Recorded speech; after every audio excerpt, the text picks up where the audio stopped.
विधानसभा क्षेत्र काफ़ी महत्वपूर्ण क्षेत्र है और हमेशा से लेके चर्चा में भी रहा है।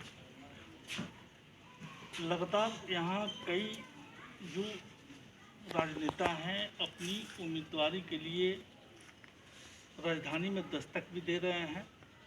आज हमारे साथ युवा जदयू के प्रदेश उपाध्यक्ष राम नरेश मलाकार जी भी मौजूद हैं। मलाकार जी लगातार इस विधानसभा क्षेत्र में जनता के बीच में रहकर काम करते रहे हैं।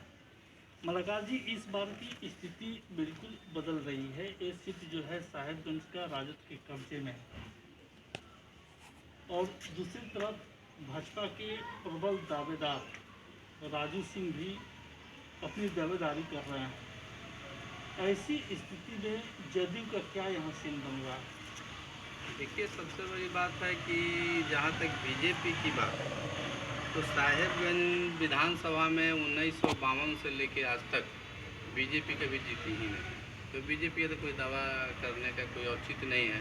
और वैसे भी तो ऊपर शीर्ष नेतृत्व की बात है, 11 विधानसभा है, कई गो बीजेपी कहाँ ले लेगी, 4 गो उनका सीटिंगें हैं, तो कई गो लेगी नहीं लेगी उन लोगों का मामला है। वैसे गठबंधन हमारी है, गठबंधन धर्म का हम पालन करते हैं, वेलकम है। जहाँ तक आरजेडी की बात है तो आरजेडी के जो आज एमएलए हैं, पूर्व मंत्री हैं, इसके पहले लगातार 3 बार उनको हम लोगों ने हराया है।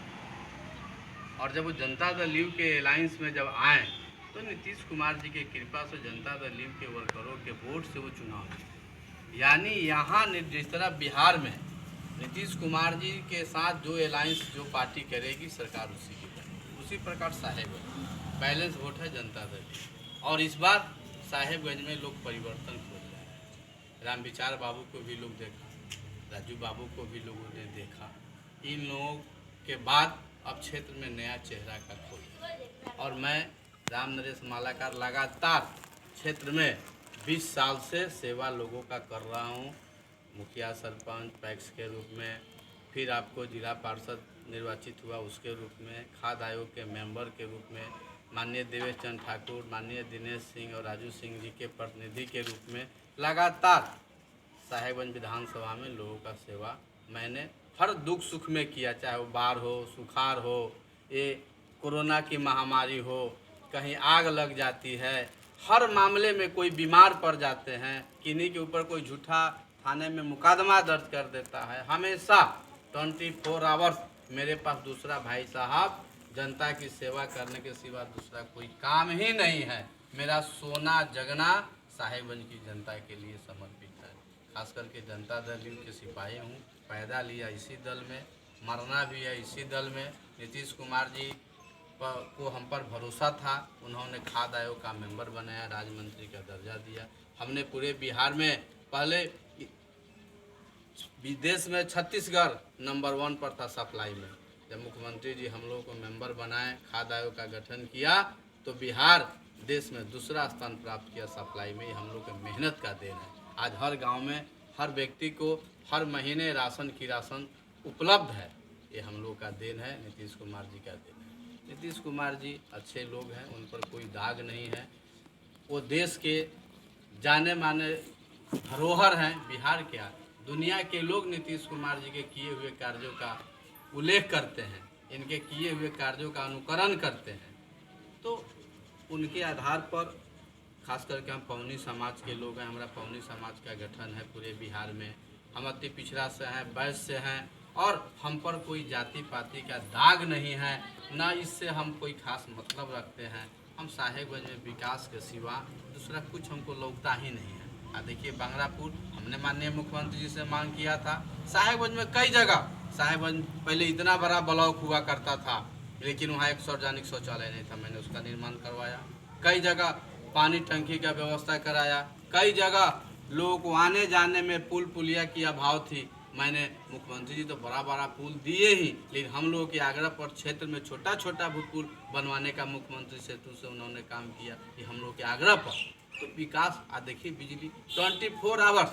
बहुत विरोधी लोग भी कह देते हैं नीतीश कुमार जी पर कुछ न कुछ। हम कहते हैं कि नीतीश कुमार जी पर उंगली उठाने से पहले आप सूरज के तरफ थूक फेंक कर देखिए, वो आपके चेहरे पर आ जाएगा। नीतीश कुमार जी पर आप कोई उंगली नहीं उठा सकते हैं। उन्होंने जो काम किया है वो वास्तव में कीर्ति है और दूसरे राज्य के लिए भी अनुकरणीय है।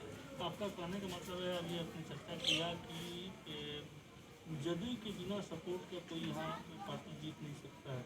क्या राजद इतना कमजोर है? राजद के तो यहाँ लगातार कई बार विधायक भी रह रहा विचार था। राजद आप देखे थे तो उस समय नीतीश कुमार जी साथ थे, उस समय लोजपा साथ थी। अब ना भिन्न भिन्न जगहों पर लोग अलग अलग बंटवारा हुआ है। कब जीते, किस हालात में जीते, वो तो देखने की ज़रूरत है। जब नीतीश जी से अलग हो गए, उनके लोग उनको वोट नहीं किया तो 3 बार हारे हैं।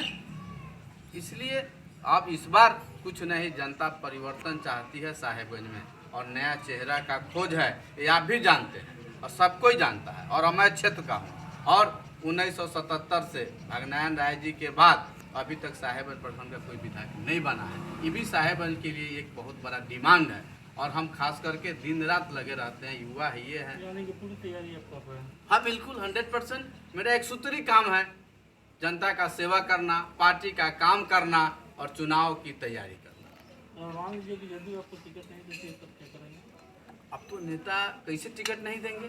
साहेबगंज में जनता का मांग है, कार्यकर्ताओं की मांग है राम नरेश मालाकार। इससे तो मुकर नहीं जाएंगे माननीय मुख्यमंत्री जी। वो तो हमेशा जीताऊ कैंडिडेट देते हैं। जो सर्वे होती है, सीआईडी का रिपोर्ट है, पार्टी का रिपोर्ट है, उनका अपना रिपोर्टिंग होगा, सब सर्वे कराकर ही पार्टी किसी को टिकट देती है। उसमें मैं फिट हूँ, हर तरीके से फिट हूँ। इसलिए हम तो पौनी समाज से हैं। पौनी समाज को बिहार में प्रतिनिधित्व देना है। हम फूले के वंशज है, माली समाज के बेटा हैं। इसलिए आज़ादी के बाद से अभी तक किसी दल ने माली समाज के विधानसभा में किसी माली समाज के बेटा को भेजने का काम नहीं किया। बिहार से कोई लोकसभा में नहीं गया। इसलिए पहला व्यक्ति नीतीश कुमार जी हैं जिन्होंने इस माली जाति के बेटा को, पौनी जाति के बेटा को खाद्य आयोग का मेंबर बनाकर सम्मानित करने का काम किया था। इसलिए मुझे पूर्ण भरोसा है मुख्यमंत्री जी पर कि अति पिछड़ा और खास करके अति पिछड़ा में जो वंचित तबका है, जिसको कोई नहीं पूछता है, उसको नीतीश कुमार जी पूछते हैं। इसलिए हमें पूर्ण भरोसा है, विश्वास है कि माननीय मुख्यमंत्री जी इस पौनी के बेटा को, गरीब पिछड़ा के बेटा को, फूल बेचने वाले के बेटा को निश्चित रूप से बिहार विधानसभा में अपने समाज का प्रतिनिधित्व करने के लिए निश्चित रूप से टिकट देकर के हमको जिता कर भेजने का वो काम करेंगे। और आपको टिकट मिलता है तो आपकी प्राथमिकताएं क्या होंगी? पर क्षेत्र में विकास, एजुकेशन को ठीक करना, स्वास्थ्य व्यवस्था को ठीक करना, क्षेत्र में रोजगार के लिए उद्योग लगवाना, गन्ना पर आधारित उद्योग लगवाने का मेरा बहुत पुराना सोच है। कृषि, जो किसान हमारे मेन रीढ़ है देश का और राज्य का, उनके लिए उनका अनाज तो उपजा देते हैं, लेकिन कोई व्यवस्था नहीं होता है, खजाने पौने दाम पर बेचते हैं। इसलिए हमारा है कि कृषि को उद्योग का दर्जा देंगे। किसान क्रय केंद्र सरकार से विधानसभा में पारित करवा करके हर पंचायत में किसान क्रय केंद्र की व्यवस्था कराएंगे। किसान अपना अनाज उपजाएंगे और सरकार के क्रय केंद्र पर अपना अनाज दे देंगे, वहाँ से फिर मदद लेकर के अपना काम करेंगे। ये हमारी सोच है, प्राथमिकता है सर मेरा। हर गांव में जो मुख्यमंत्री जी एग्रीकल्चर पर काफ़ी ध्यान दिए हुए हैं। वास्तव में जो किसानी से किसान लोग मुंह मोड़ लिया था, उस पर रिटर्न आया। लेकिन मेरा सोच है कि उसमें और प्लस करना, हर 10 एकड़ पर, 5 एकड़ पर ट्यूबवेल की व्यवस्था करना, स्टेट बोरिंग का व्यवस्था करना। जब सरकार खुद मुख्यमंत्री जी कर रहे हैं कि अब हमारी प्राथमिकता है किसान के खेत में बिजली पहुंचाना और वहां से पानी की व्यवस्था कर कर खेती को सुदृढ़ करना, तो हमारा ये सोच है कि हर 10 एकड़ पर, 5 एकड़ पर नलकूप की व्यवस्था कराना, स्टेट बोरिंग का, ट्यूबवेल की व्यवस्था कराना, ताकि किसान आसानी से पानी कम खर्चे में अपने खेत में ले आवें और कम लागत से अधिक उपज करें। ये हमारा सोच है, प्राथमिकता है सर।